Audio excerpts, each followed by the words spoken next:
नमस्कार, insider live देख रहे हैं आप। देखिए, ये हेडिंग आपकी स्क्रीन पर चल रहा होगा एक वेबसाइट की। दिल्ली में बिहार कांग्रेस का रिमोट कंट्रोल, मल्लिकार्जुन खड़गे ने बुलाई सीक्रेट मीटिंग। क्या सीट शेयरिंग पर होगा खेल? जी हाँ, सीट शेयरिंग महागठबंधन हो या एनडीए, सबसे बड़ा मुद्दा बना हुआ है। सीट शेयरिंग को लेकर पक्ष विपक्ष में आपस में ही खींचतान हो रही है। देखिए, आज तेजस्वी यादव को भागे भागे दिल्ली पहुंचना है, और दिल्ली इसलिए पहुंचना है क्योंकि कांग्रेस सीट बंटवारे पर दोस्तों खेल कर रही। सीट बंटवारा, तेजस्वी यादव की आखिरी मीटिंग जो पटना में हुई थी, उसमें यह कहा गया था कि 15 सितंबर तक सीट बंटवारा हो जाएगा। 15 सितंबर तक कितनी सीटें मिलेंगी तमाम दल को, वो सब कुछ क्लियर हो जाएगा। सैनिक कितने पे, डेप्यूटी सीएम कौन होगा, चाहे जो भी है, आरजेडी का सब कुछ, ये सब कुछ 15 सितंबर तक क्लियर हो जाने की उम्मीद। लेकिन अब मैं आपको ये बताऊं दोस्तों, तो अब सीट बंटवारे पर सबसे बड़ी खबर ये आ रही है कि तेजस्वी यादव को दिल्ली बुलाया गया है। जी हाँ, सूत्रों के मुताबिक सीट शेयरिंग पर अंतिम निर्णय को लेकर कांग्रेस और आरजेडी के बीच आज दिल्ली में अहम बैठक होगी। इस बैठक में महागठबंधन के अन्य घटक दल भी शामिल होंगे। सबसे ज्यादा चर्चा इस बात को लेकर है कि तेजस्वी यादव कांग्रेस की मांग मानते हैं या नहीं। कांग्रेस इस बार 70 सीटों की दावेदारी कर रही है, जबकि आरजेडी इसे घटाकर 40 सीटों के आसपास रखना चाहती है दोस्तों, महज 40 सीट। तेजस्वी यादव के रुख पर सबकी नजर टिकी है। अब देखिए, सीट शेयरिंग पर अंतिम निर्णय को लेकर कांग्रेस और आरजेडी के बीच आज बैठक है। वोटर अधिकार यात्रा पूरे बिहार में हुई, हो गई यात्रा, उसमें कोई दिक्कत नहीं हुई। राहुल गांधी, अमूमन तेजस्वी यादव सारे यात्रा में साथ थे। लेकिन अब सीट शेयरिंग पर बात नहीं बन रही है। कांग्रेस ये बोल रही है कि क्यों 70 सीटें दो और वैसी सीटें दो कटिहार, किशनगंज, जहां हमारे जीतने के चांस हो। लेकिन तेजस्वी ये बोल रहे हैं कि नहीं, पिछली बार हमने आपको दी थी 70 सीटें, आपने क्या किया, तो 19 सीटें जीत के लाई। ये था आपका, क्या ये आपका ओवरऑल परफॉर्मेंस था?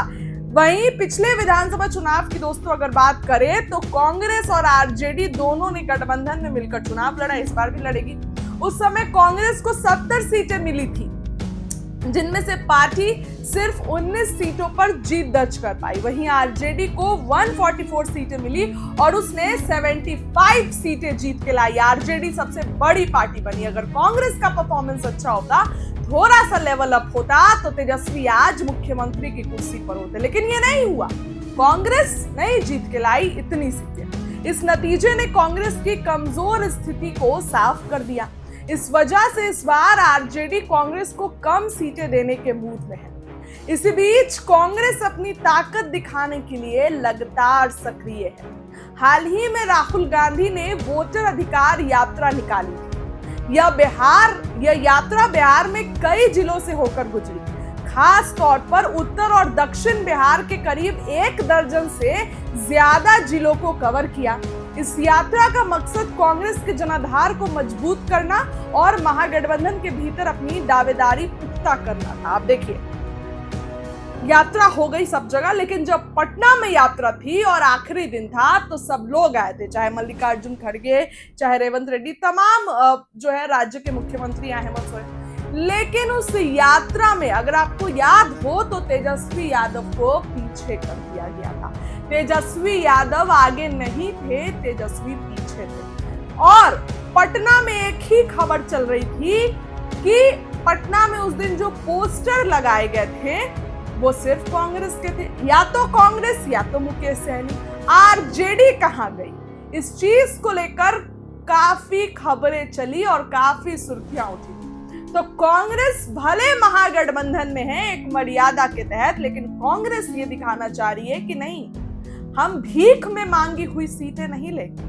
हम इस बार अपने बलबूते पर आपसे सीटें मांग रहे हैं और हम चाहते हैं कि आप हमको पिछली बार की तरह 70 सीटें दें और क्वालिटी सीटें दें, जहां जीतने के लेवल हाई हो, जहां मैं जीत सकूं।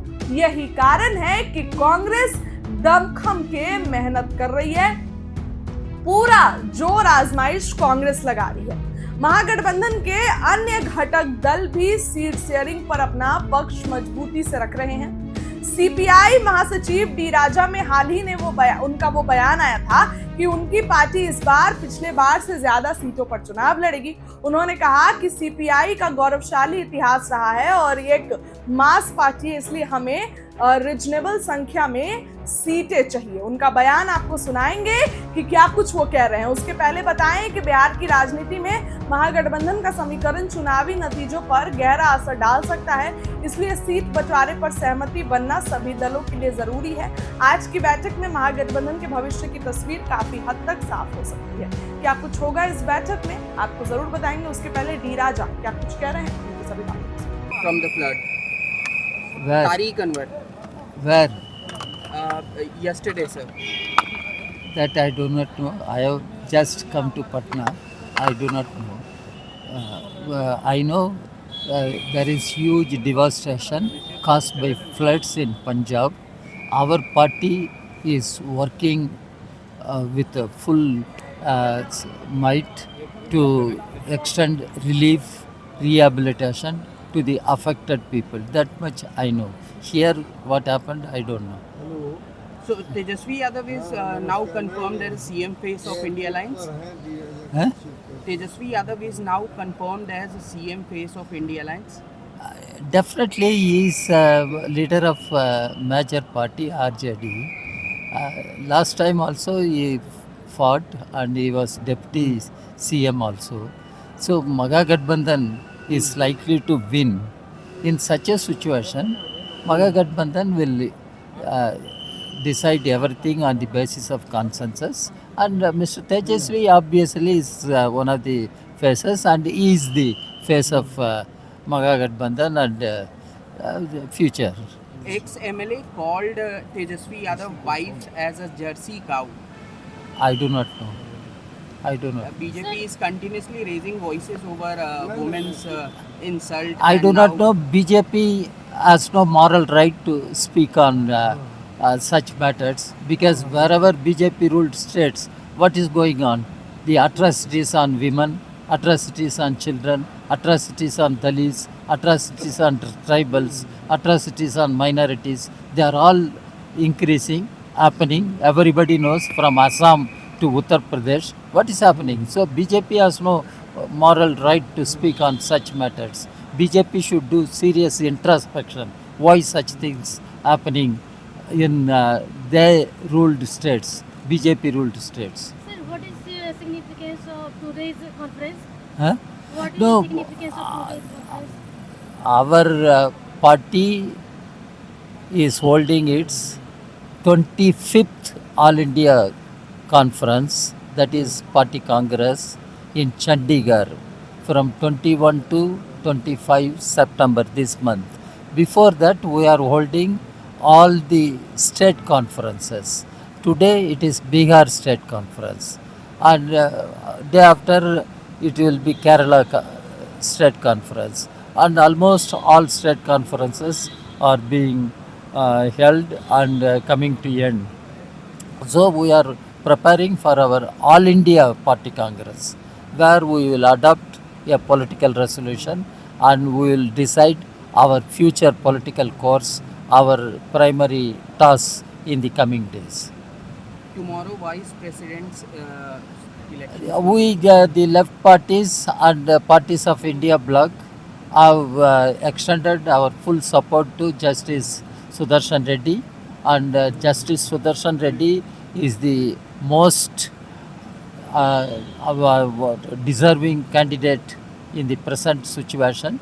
He is known for his commitment to the Constitution. He is known for upholding the constitutional morality and constitutional values. So our party, the CPI, and all parties of India bloc have extended full support to Justice Sudarshan Reddy. I hope he performs well, and all MPs take note in the given situation, in order to save the Constitution, in order to save the soul of the nation, and Justice Sudarshan Reddy is the most deserving candidate to become Vice President. Let us see how MPs are going to vote.